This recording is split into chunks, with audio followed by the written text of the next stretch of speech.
Jail से बाहर निकला राम रहीम।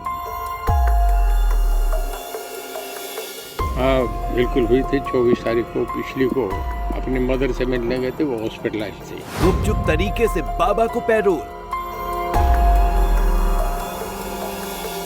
पूरी पुलिस कस्टडी में गए थे। हर चीजें सामने देख के सरकार ने अपना असेस करके उन्हें पर एक रेगुलर फीचर है। राम रहीम पर सरकारी रहम। हाँ मुझे पता था, पर बताने की बात नहीं थी। मीडिया ने पूछा, मैं तो जिस दिन लेके गए थे उससे पहले दिन से पता था। अपने ही डेरे की साध्वियों के साथ बलात्कार और पत्रकार की हत्या के मामले में 3 साल से जेल में बंद राम रहीम को आखिरकार जेल के बाहर की हवा नसीब हो ही गई। डेरा सच्चा सौदा प्रमुख गुरमीत राम रहीम को 24 अक्टूबर यानी दशहरे से ठीक एक दिन पहले बेहद गुपचुप तरीके से जेल से बाहर निकाला गया। राम रहीम को एक दिन के लिए पैरोल दी गई और किसी को कानों कान खबर तक नहीं लगी। चलिए अब आपको बताते हैं आखिर इस पूरे सीक्रेट मिशन को कैसे अंजाम दिया गया।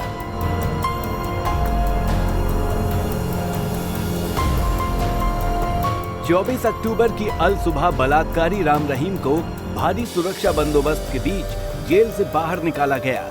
जेलर की अनुमति और सरकार की सहमति से राम रहीम को आखिर वो पल भी नसीब हुआ जिसका इंतजार वो 3 साल से जेल की काल कोठरी में कैद होकर कर रहा था। हरियाणा पुलिस के 250 से ज्यादा जवान बलात्कारी बाबा को जेल से ही एस्कॉर्ट कर सीधे गुरुग्राम के मेदांता अस्पताल लेकर पहुंचे, जहां डेरा मुखी की मां नसीब कौर उपचार के लिए भर्ती हैं। राम रहीम की गुपचुप रिहाई की पुष्टि भी खुद प्रदेश के जेल मंत्री रणजीत सिंह चौटाला ने की। मीडिया के सवालों पर रणजीत सिंह ने क्या कहा, सुनिए। बिल्कुल हुई थी। 24 तारीख को पिछली को अपनी मदर से मिलने गए थे, वो हॉस्पिटलाइज थी। प्रोविज़न एक है बेल में कि जब भी कहीं किसी के इमरजेंसी हो तो उस कैदी को ले जाया जाता है, यदि कानून में है। और उन्हें लेके गया था, जैसे पूरी पुलिस कस्टडी में गए थे। हर चीज़ें सामने देख के सरकार ने अपना असेस करके उन्हें पर एक रेगुलर फीचर है।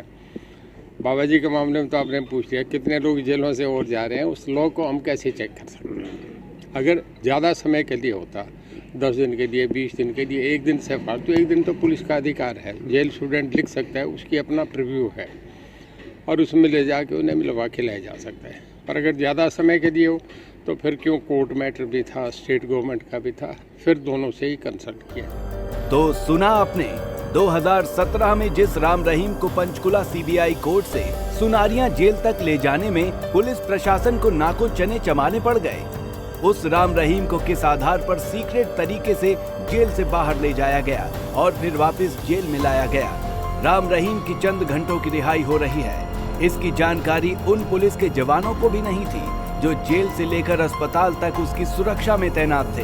हालांकि जेल मंत्री की माने तो उन्हें बाबा की रिहाई की खबर एक दिन पहले ही पता लग गई थी। हाँ मुझे पता था जी, पर बताने की बात नहीं थी। मीडिया ने पूछा, मैं तो जिस दिन लेके गए थे उससे पहले दिन से पता था। सर, बाबा जी को गुरमीत को बेल मिली जाने के लिए, तो क्या सिरसा आने के लिए भी उनको ऐसा कोई आगे? जब कोई ऐसा मामला आएगा तो ज़रूर देखेंगे, सोचेंगे, उसमें सारी चीज़ें एग्जामिन होती है क्योंकि उनका स्पेशल केस है। चंद घंटों के लिए जेल से रिहा हुए डेरा सच्चा सौदा प्रमुख के मेदांता आने की जानकारी गुरुग्राम के चुनिंदा अफसरों को छोड़ किसी को नहीं थी। राम रहीम के आने और जाने की ना तो पुलिस प्रशासन को भनक लगी और ना ही अस्पताल के स्टाफ को। गुरुग्राम के मेदांता अस्पताल में जब ये पूरा ऑपरेशन गठित किया गया, उस समय गुरुग्राम के कुछ चुनिंदा आला अधिकारियों को ही इस ऑपरेशन की जानकारी थी। यानी कि जब रोहतक के सुनारिया जेल से बाबा राम रहीम को गुरुग्राम लाया जा रहा था तो किसी भी बड़े आला अधिकारियों को इसकी संपूर्ण जानकारी नहीं थी। जब वे गुरुग्राम के अंदर पहुंच गए तब ही कुछ चुनिंदा अधिकारियों को इसकी जानकारी दी गई और गुरुग्राम के कुछ स्पेशल ऑफिसरों ने इस पूरे ऑपरेशन का मोर्चा संभाला। सुबह राम रहीम को उनकी माता से मिलवाया गया और देर शाम वापस रोहतक की जो जेल है उसके लिए उनकी रवानगी कर दी गई। गुरुग्राम से मोहित कुमार, पंजाब केसरी टीवी। राम रहीम को एक दिन की पैरोल और बेहद गोपनीय तरीके से हुई रिहाई की खबर ने पूरे प्रदेश को भौचक्का कर दिया। बलात्कारी बाबा की रिहाई पर सवालों के घेरे में आ रही सरकार पैरोल को जेल के नियम और कैदी का अधिकार बताकर अपनी भूमिका से इनकार कर रही है। लेकिन इस पूरे घटनाक्रम ने राम रहीम को जेल में स्पेशल ट्रीटमेंट मिलने की बातों को बल जरूर दिया है। सिरसा से सतनाम सिंह, गुरुग्राम से मोहित कुमार और रोहतक से दीपक भारद्वाज के साथ bureau report, Punjab Kesari TV.